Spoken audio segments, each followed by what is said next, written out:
gracias a la información que él ha venido aportando, se han abierto muchas carpetas nuevas y esto ha permitido ir esclareciendo la forma tan irregular y tan ilegal con la que viene actuando el gobierno que en este momento ostenta el Ejecutivo. Ahora nosotros vamos a ir directamente a una entrevista. Estamos con el doctor Julio Rodríguez, él es abogado penalista. Bienvenido, señor Rodríguez, doctor Rodríguez, a Exitosa. No lo estamos escuchando. Tenemos fallas en el audio. No sé si puede prender su audio, por favor. Karina, muy buenos días, un placer escucharla. Muy buenos días, ahora sí lo escuchamos claramente. Muchas gracias por prender el audio.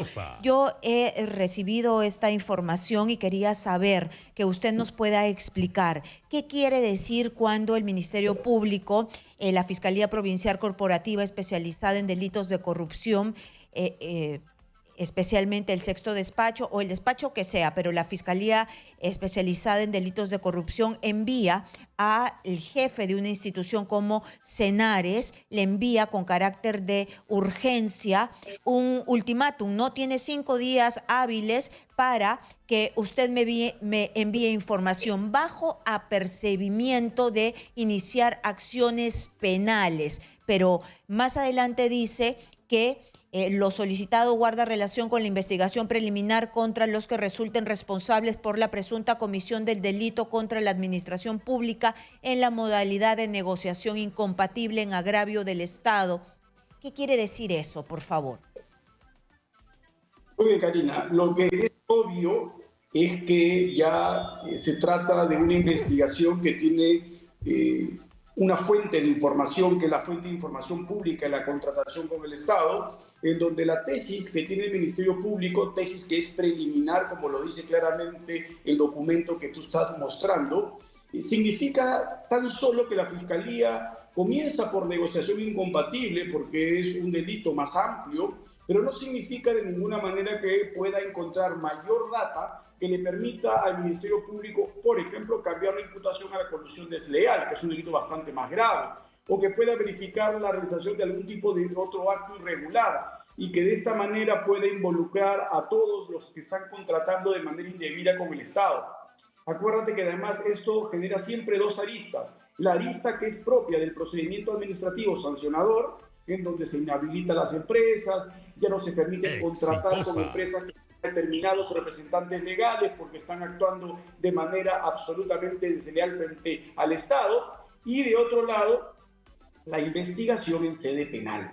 Que la investigación en sede penal, pues obviamente genera en el Ministerio Público preliminarmente simplemente acopio de elementos de prueba, ¿no? Reunir elementos de prueba y posteriormente, una vez que durante la investigación preliminar el Ministerio Público puede darse cuenta que el hecho es bastante más grave, que puede tratarse de otro delito o que puede constatar que las personas que ya no son genéricamente involucradas, como lo dice esta disposición, contra los que resulten responsables, si no ya cumple con el procedimiento de individualización, puede de todas maneras comenzar a pedir restricciones de carácter personal, léase, impedimento de salida del país, prisiones preventivas y también no restricciones de carácter real, es decir, al patrimonio, congelamiento de cuentas, personal y de las empresas involucradas en la contratación indebida con el Estado. Doctor, aquí estamos hablando, por supuesto, de la empresa ligada, de la empresa donde es socio el hermano del Premier. Y esta empresa ha contratado, a pesar de tener impedimento para contratar porque ha estado inhabilitada, ha contratado con Senares, que pertenece al Ministerio de Salud. Sin embargo, aquí lo que dice es que se está pidiendo información, copia certificada de legajo personal completo del funcionario público José Antonio González Clemente. Él es el director general del Centro Nacional de Abastecimiento de Recursos Estratégicos en Salud. Es decir, este señor tenía conocimiento de que la empresa estaba impedida y de alguna manera no hizo nada y dejó que este contrato con adendas, 9 adendas, siguiera cobrando plata. Es decir, si siguieran las negociaciones y los negocios de Aldem con Senares. Luego también le está pidiendo reporte del pago y remuneraciones de José Antonio González Clemente. ¿Por qué se hace eso? Es decir, están indagando por qué este jefe de Senares es tan permisible con la empresa. Obviamente, porque al estar en una investigación solo preliminar aún, lo que está haciendo es recabando información, primero verificando si hay un interés indebido, pero una vez que comienza a solicitar información de las cuentas de esta persona, de sus flujos o movimientos patrimoniales, lo que quiere verificar es si ha habido allí algún tipo de prebenda. Y si ha habido algún tipo de prebenda, obviamente ya estamos ante modalidades que pueden ser colusión desleal, puede tratarse de un peculado, puede tratarse de un cohecho, es decir, puede haber ya un abanico mucho mayor de imputaciones y evidentemente bastante más graves. Porque como lo acabas de decir tú, no es pues que se le traspapeló la información respecto a la inhabilitación de contratar con el Estado de esa empresa. Esto ellos lo tienen en programas y que inmediatamente salta si la empresa tiene o no tiene algún tipo de restricción para contratar con el Estado. Y no puede decir pues que no lo sabía, porque el propio sistema que tienen en el Estado inmediatamente establece si esta persona es o no es plausible de poder contratar con el Estado, si es un proveedor válido del Estado. Y si está con un impedimento de contratar con el Estado por comportamientos irregulares, evidentemente hay responsabilidad penal en ese funcionario. Hay que medir su responsabilidad penal. Si simplemente se interesó indebidamente porque tuvo algún tipo de orden que provino directamente del ministro, o si es que tuvo algún tipo de ventaja económica y por lo tanto se abre la posibilidad de cohecho, peculado, eventualmente colusión desleal. Seguimos nuestra conversación sobre este, en realidad, caso bastante peculiar, extraño, porque el premier ha dicho que su hermano se gana honestamente la vida, pero estamos encontrando cada vez más indicios de que esto no sería real, ¿no? Porque hay un contrato que se alarga con adendas según las resoluciones del organismo supervisor de contrataciones del Estado, que es el OCE, dice que está impedida. ¿Impedida por qué? Porque es el hermano. Y según la ley de contrataciones del Estado, los hermanos de los ministros no pueden contratar con el Estado. Esta ley, el espíritu de la ley es de que las influencias de los hermanos no hagan que sean pues privilegiados y que ganen pues los contratos con el Estado. Entonces nosotros estamos aquí tratando de que el abogado penalista Julio Rodríguez nos explique un poco más y nosotros podamos entender qué es lo que dice en profundidad la Segunda Fiscalía Provincial Corporativa especializada en delitos de corrupción, que ya le ha mandado un oficio a Senares.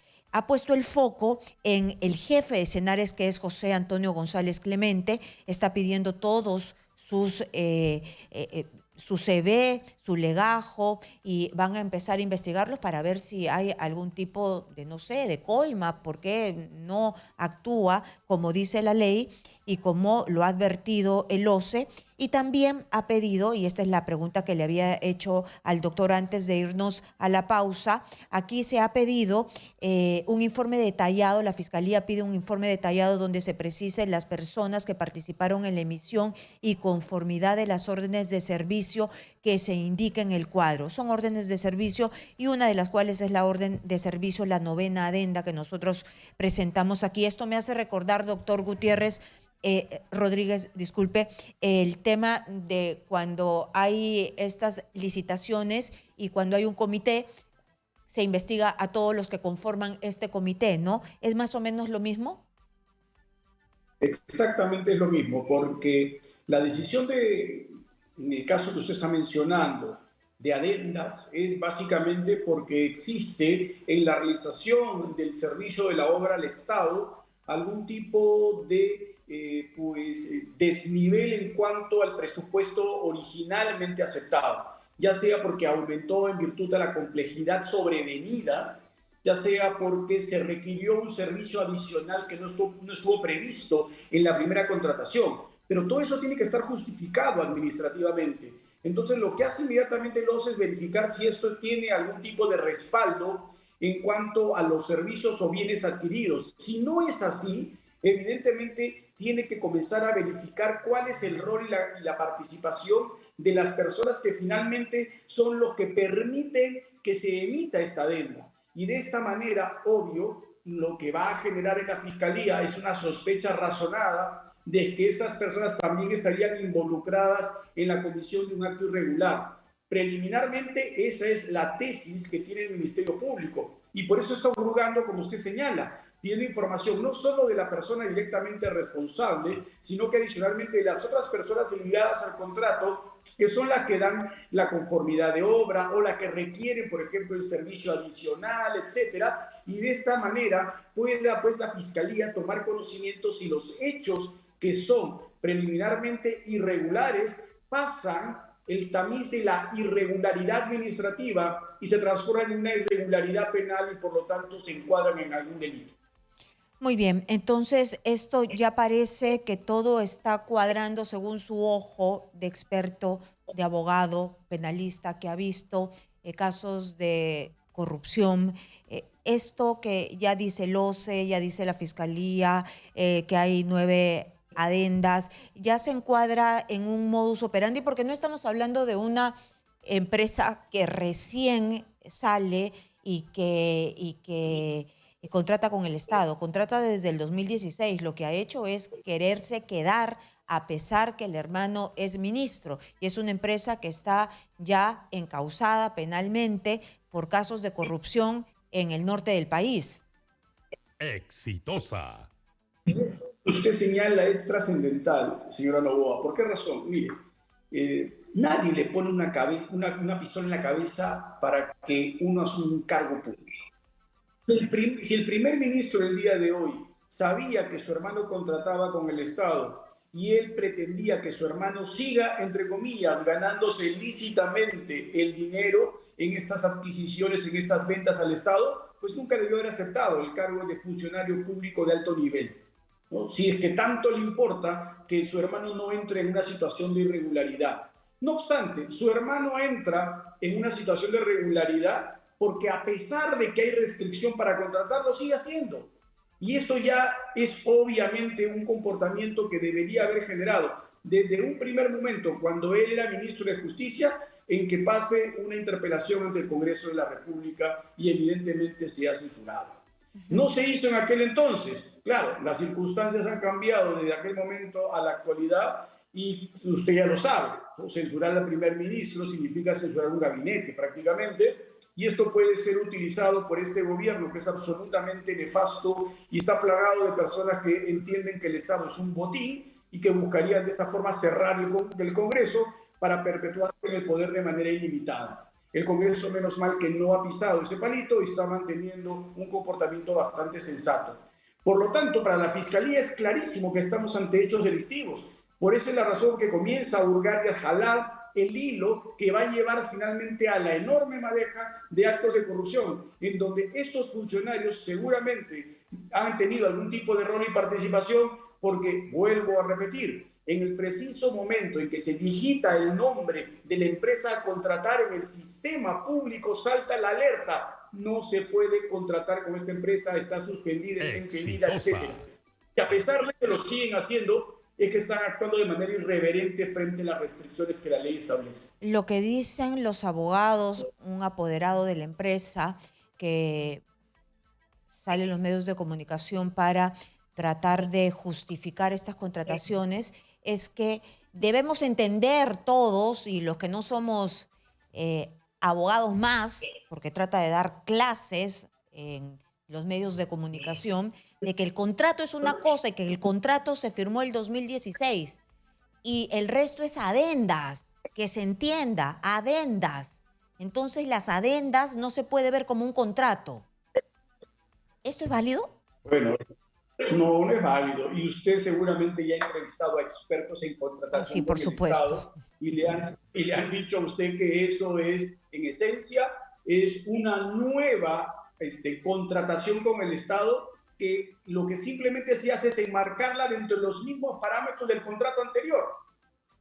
Porque puede en este preciso momento decir, yo no puedo continuar con este contrato y la adenda tendría que firmarse o tendría que convocarse a otra empresa para que complete lo que el Estado en ese momento requiere por el impedimento que existe. Entonces, ese es tratar de sacarle la vuelta a la ley de la forma más burda. Pero obviamente el Ministerio Público de ninguna manera, ¿no?, va a aceptar esta construcción falaz de argumentación. Muy bien, no puedo dejar de preguntarle dos cosas. Primero, sobre Samir Villaverde. Samir Villaverde sigue presentando pruebas, tiene más pruebas, ya presentó todos los audios. ¿Cómo va este proceso de su defendido? Bueno, usted sabe que esa es información reservada, no puedo dar ningún tipo de detalle, pero lo que sí se puede señalar claramente es que el señor Villaverde permanentemente se presenta al Ministerio Público a declarar, a corroborar la información que viene suministrando, y lo hace de forma semanal. Desde que salió del penal no ha habido semana en la que no hayamos estado presentes en la Fiscalía. Y esta es la labor que le toca al Ministerio Público y ese es el deber que le toca al señor Villaverde de colaborar con la justicia, porque gracias a la información que él ha venido aportando se han abierto muchas carpetas nuevas y esto ha permitido ir esclareciendo la forma tan irregular y tan ilegal con la que viene actuando el gobierno que en este momento ostenta el Ejecutivo. Es decir, si es que Samir Villaverde no estaría colaborando con la justicia y se estuviesen corroborando sus dichos, en este momento él ya estuviese de vuelta al penal o su situación se hubiese complicado. No, de ninguna manera, porque la información que él reveló en su primer momento y que permitió que él fuese excarcelado era información que permitía nítidamente pues, otorgarle una premiación, como se llama en el derecho penal, por haber suministrado información útil que en su momento, por ejemplo, permitió que el exministro Silva tuviese una orden de detención preliminar. Entonces, él ya había aportado información que desestructuraba la organización criminal que la Fiscalía tenía como tesis, que estaba directamente encabezada por el presidente de la República. Respecto a su participación en ese caso, el famoso caso Tarata, él ha brindado copiosa información. Ahora bien, ha brindado más información que no tiene que ver con el caso Tarata. Por lo tanto, su situación legal está holgadamente en una posibilidad, creo yo, rayana en la certeza de que a él le corresponde una excepción de pena, porque ha incorporado elementos en donde él ha intervenido básicamente como un testigo privilegiado. Toda esa información le ha servido al Ministerio Público para abrir nuevos casos. Muy bien, entonces ha dado información relevante, la ha sustentado y además ha colaborado con otro tipo de información, nuevos casos y se han abierto más caminos para la Fiscalía para llegar a la verdad que tanto queremos todos los peruanos. Yo quiero saber, porque usted está ampliamente involucrado en el tema de esta presunta organización criminal enquistada en Palacio de Gobierno y en varios de los ministerios. ¿Qué cree usted cómo afecta o se está tratando de afectar la labor de la justicia frente a estos cambios? Cambian acolchado, después a medianoche dicen no, mejor lo dejamos ahí, sale la fiscal coordinadora de las fiscalías para la lucha contra la corrupción en el poder, Marita Barreto, y dice que esto es un abuso de poder y que lo habían dejado al coronel Colchado pues sin puesto, sin presupuesto y sin los miembros de su equipo. ¿Qué piensa usted al respecto? Es decir, si hay colaboradores y se quiere llegar a una verdad, pero la Fiscalía y la Policía se queda sin manos, ¿qué piensa que se trata de hacer desde el otro lado, desde los presuntos culpables? A ver, mire usted, señora Noboa, este caso es un caso excepcional y hay que mirarlo con esos ojos. Todos los casos que la Fiscalía anteriormente ha perseguido, se ha evidenciado la presencia de organizaciones criminales que, si bien es cierto, se aprovechaban del poder, en ese momento ya no lo ostentaban. El día de hoy estamos ante una persecución de una organización criminal que está operando, es decir, que está en este momento utilizando todo el poder que le da el Estado para seguir realizando actos abiertamente corruptos. Por ende, la labor de la Fiscalía es una labor muchísimo más difícil y no se va a toparnos con este escollo, sino con muchos más. Y esto va a significar posteriormente que la Fiscalía, ante este tipo de comportamientos que nítidamente son comportamientos que buscan obstruir las investigaciones, pues pueda procesar a esas personas por obstrucción a la justicia si no son los investigados. Y si son los investigados, ahí tiene un elemento adicional para poder fundamentar medidas de prisiones preventivas, porque es obvio que lo que buscan es que la Fiscalía no continúe hurgando en todo el lodazal de corrupción que este gobierno semana a semana nos permite conocer a partir de programas como el de usted o como el de los dominicales, que se han convertido tristemente en una suerte pues de novela de la corrupción de este gobierno a través de los diversos ministerios. Muy bien, muchísimas gracias por estar aquí. Julio Rodríguez, abogado de Samir A ustedes. Villaverde.